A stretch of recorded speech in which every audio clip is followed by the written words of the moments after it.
Hello दोस्तों, नमस्कार। मेरा नाम धोनी यादव। आप लोग देख रहे हैं रक्षा न्यूज। और रक्षा न्यूज देखे वाला सभी भाई के हमारा तरफ से बहुत बहुत धन्यवाद। आज हमारे देश में 4-5 ऐसे नियम कानून बनाए गए हैं जिसके लिए हर जगह विरोध हो रहा है। हमारे हिसाब से लग रहा है कि 28 राज्य और 7 केंद्र शासित प्रदेश में लगभग हमको लगता है 3-4 केंद्र शासित प्रदेश और लगभग 15 से 20 राज्य में मतलब बहुत ज़्यादा आक्रोश में लोग रोड जाम कर रहे हैं। जहाँ तक कि ड्राइवर चालक जो होते हैं वो सब, क्योंकि इस नियम का प्रावधान कुछ अलग अलग तरीके से किया गया है और इसमें जुर्माना भी रखा गया है। तो ड्राइवर का कहना है कि हम एक गरीब परिवार से बिलोंग करते हैं और मैं 5, 10, 15 जो भी हम लोग को पैसा मिलता है उस पैसा से मेरा पूरी फैमिली चलती है। अगर बाई द वे कोई स्कूटी वाला या कोई बड़े बाप के लड़के जो कि बुलेट वगैरह से चलते हैं और क्या बोलते हैं नागिन की तरह आते हैं और नागिन की तरह जाते हैं और मेरी गलती उसमें ना भी हो और हादसा हो जाता है तो उसमें सज़ा सिर्फ बड़े वाहन वाले को ही लगती है। तो ये सारी चीज़ को लेकर के ड्राइवर चालक ने ये एक निर्णय लिया है कि नहीं, ये काला कानून है, इस काला कानून को बदला जाए या उसको हटा दिया जाए। जो पहले का नियम कानून था उसी को रहने दिया जाए। ये सारा नियम बना हुआ है और मैं बता देना चाहता हूँ कि आप लोग अब कमेंट में बताइए कि क्या ये नियम कानून सही है, जिसमें अगर कोई ड्राइवर अगर एक्सीडेंट कर देता है और एक्सीडेंट करने के बाद अगर वो भाग जाता है, अगर पुलिस उसको पकड़ती है तो उसका सजा 10 साल प्लस में जुर्माना लगेगा।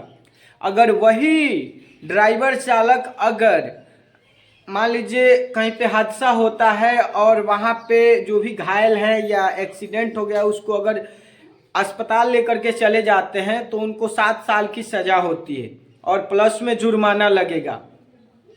तो आप लोग बताइए कि एक गरीब परिवार का अगर ड्राइवर चालक होगा और वो कैसे उतना पैसा दे पाएगा जुर्माना, सज़ा तो काट लेगा, फिर उसका परिवार का क्या होगा। उसके बाद कहने का मतलब ये है, ड्राइवर का कहना है कि आखिर हमको 15 से 20 हज़ार रुपया मंथली का मिलता है और उसमें सब कुछ करना होता है, तो आखिर मैं जुर्माना कैसे दूंगा। अगर हम वहाँ पे रुक करके अगर जिसका एक्सीडेंट हुआ है उसको अगर हॉस्पिटल लेकर के जाते हैं या इलाज करवाते हैं तो उसी वक्त हमारा इलाज लोग कर देगा और वहाँ हम जिंदा नहीं रह पाएंगे। ये कहना है ड्राइवर चालकों को। तो मैं भी बता देना चाहता हूँ, इसमें सही सी बात है कि अगर किसी का हादसा हो जाता है तो वहाँ पे ट्रक चालकों के साथ बहुत गलत तरीके से लोग पेश आते हैं, ये बात सही है।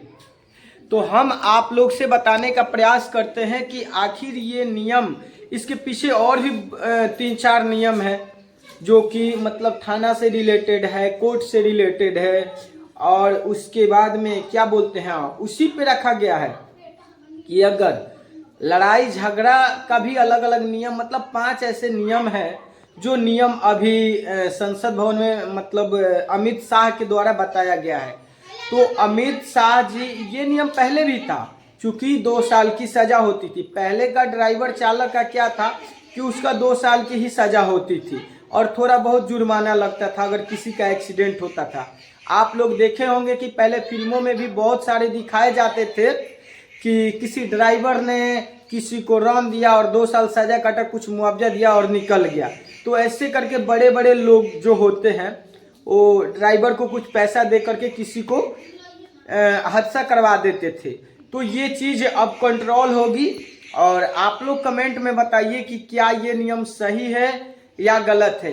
ये आप लोग तय करिए कि इसमें क्या है, क्योंकि पता है ड्राइवर एक ट्रांसपोर्ट से जुड़े होते हैं जो कि अर्थव्यवस्था उसी पे टिकी हुई है। अगर उसी को परेशान और टॉर्चर किया जाएगा तो हमारा देश और हमारा राज्य का जो अर्थव्यवस्था है वो और बेकार चला जाएगा। ठीक है, मतलब अच्छा नहीं रहेगा और नीचे स्तर पे चला जाएगा। तो आप लोग अपना राय कमेंट में दीजिए कि आखिर ये नियम सही है या गलत है। अगर एक तौर पे देखा जाए तो सही भी है, मगर अगर एक गरीब परिवार का लड़का अगर ड्राइवर बनता है, अगर उस प्रकार की हादसा अचानक उसकी गलती ना हो, वहाँ पे तो गलती ये नहीं दिखा जाएगा कि किसका गलती था किसका नहीं, क्योंकि वो पॉसिबल भी नहीं है। हर जगह तो सीसीटीवी कैमरा नहीं लगा सकते हैं, सिटी टाउन में लगा सकते हैं, ये चलेगा।